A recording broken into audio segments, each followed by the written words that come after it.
Culture, an unseen force in the world. I'd like to acknowledge the landowners. The recording of this presentation is being held on the traditional lands of the Kubamari people. I wish to acknowledge them as traditional landowners. I would also like to pay my respects to their elders, past and present. So, what is culture? How can it be defined? It's a simple question for a complicated answer. So, culture makes us. We make culture, very simply put. But let's look at what the following three men have to say about it. Edgar Schein was a former psychology professor. He says that culture is the way in which a group of people solve issues and reconciles dilemmas. Hans Magnus Enzensberger was a German author, poet, translator, and editor. He states that culture is like dropping an Alka-Seltzer or an effervescent antacid, much like Mylanta, into a glass of water. You don't see it, but somehow it does something. And then Fitzroy Somerset was the 4th Baron Raglan, which is just a title created by Queen Victoria back in the 1800s. He stated that culture is roughly anything we do that the monkeys don't. So what do these men mean? Schein's statement talks about how problems that arise are then solved by a group of people. Different groups of people look at problems and discover solutions in various ways. Where we come from and the environment we are in influence how we think of life and problems. So we can say that he claims culture as what makes us who we are, as well as how we act and think. Enzensberger points out that culture isn't tangible, but the effects of it are. Cultures, for example, where people are required to cover themselves like Islamic and Muslim cultures, have tangible cultural effects in their clothing. We don't see the culture influencing us directly, we just see the results of that influence.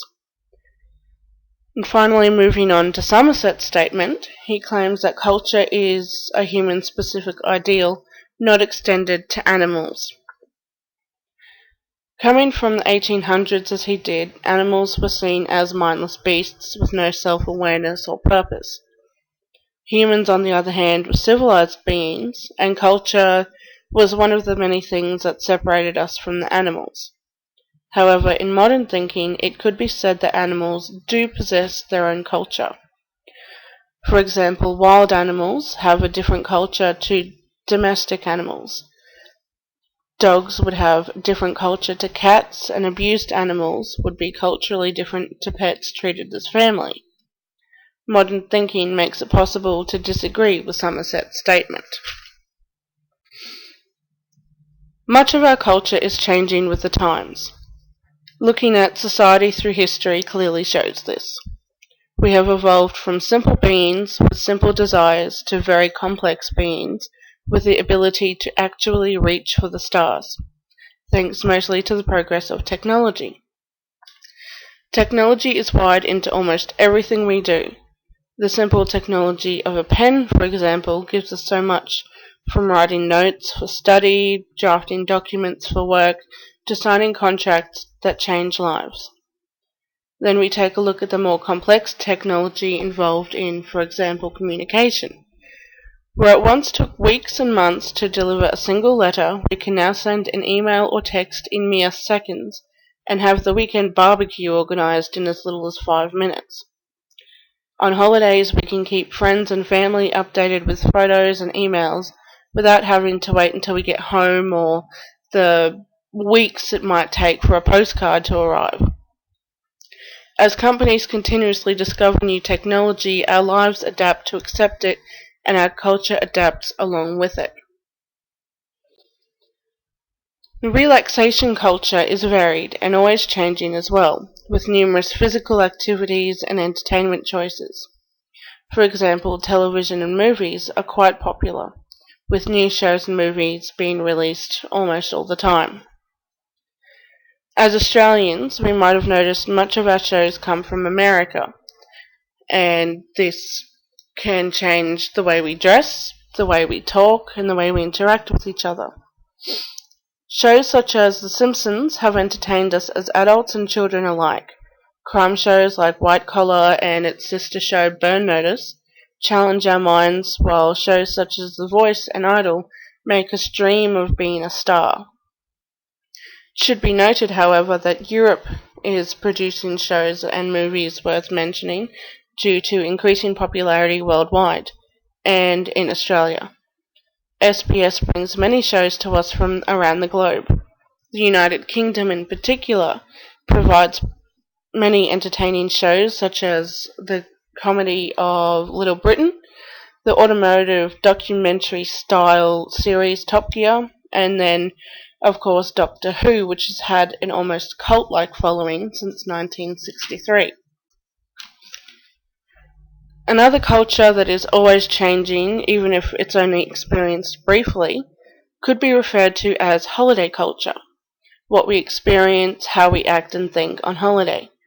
For example, tourists down under get to enjoy our culture of fish and chips on the beach, scuba diving on the reefs, and even farming, particularly on crop growing farms such as bananas and strawberry. Approximately 580,000 backpackers a year from many countries around the world follow the Harvest Trail in Australia, earning money and sightseeing while they experience the many facets of Australian culture. Australia is also quite popular with Asian tourists, with an estimated 600,000 Chinese tourists and 350,000 Japanese tourists each year. Culture can be described as an intricately woven web of self and society. We make the culture as it makes us. Each country has its own culture. For example, Australia has its own general one. Then within each country, different areas such as states and territories have cultures that differ. For example, Queensland might have a different culture to, say, Western Australia or Tasmania.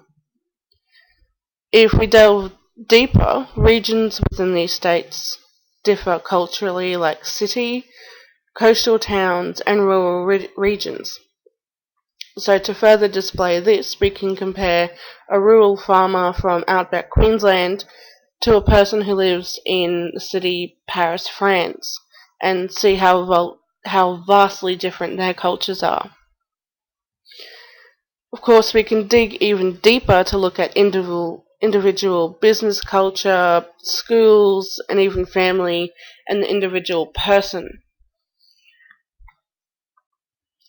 With so much cross-cultural interaction occurring these days, both professionally and personally, thanks to the advances in technology, it is extremely important that we are aware of and understand other cultures. Without such sensitivity and awareness, it would be easy to offend someone with a simple error. Teachers who travel overseas to teach English are a good example of the importance of cross-cultural understanding. They need to know the culture of their students to reach and effectively teach them. Lack of understanding could lead to negative stereotyping and ultimate failure at teaching. Many organisations are working with children to teach the next generation the importance of cross-cultural understanding. Paul Coverdell, with the help of the Peace Corps, has set up worldwide schools to do such work.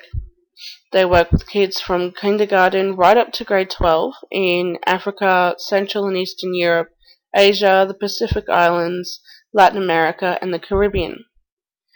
They integrate global issues and cultural awareness into the core content areas. Organisations like Worldwide Schools are very important to create a more tolerant and understanding next generation. As our world becomes more connected, we come into contact with other cultures more frequently and in greater depth. Growing up in such a world without a context for interacting with other cultures can be quite confusing. Learning young how to handle that is very important. Once we learn to be sensitive of each other's cultures, we can then start to understand and appreciate each other for our cultural differences. And I'd like to thank you for your time.